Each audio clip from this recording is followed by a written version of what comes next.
Alright guys, this is the Pico tracker. It's really a tiny box. It's like this, see there's a hand. It's not very big.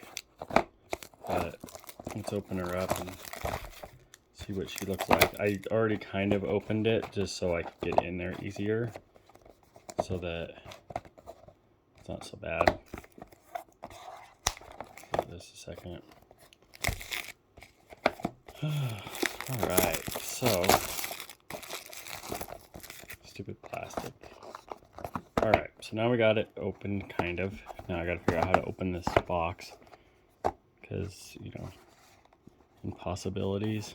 Okay, so the top of it opens. So let me set this down. There we go. So that's what they look like. They're very tiny compared. There's not much to it. There's a user guide. The user guide.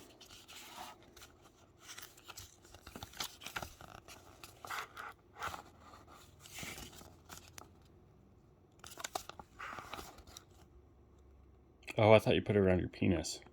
I'm just kidding. Anyway, tells you how to adjust it. And then how to like configure it.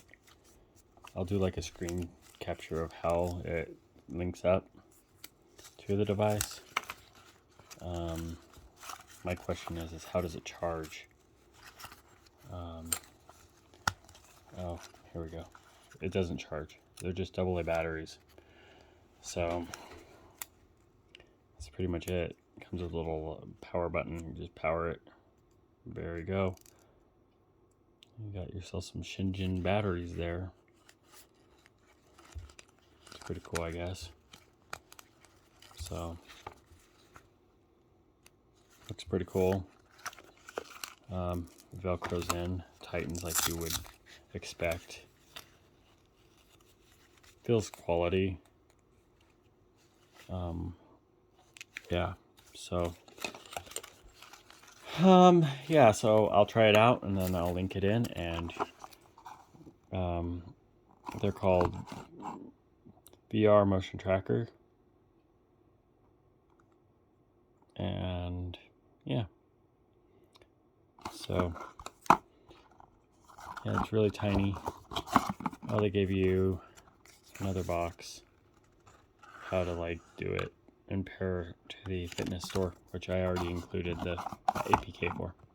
So there it is. Thanks for watching. Have a great day, guys.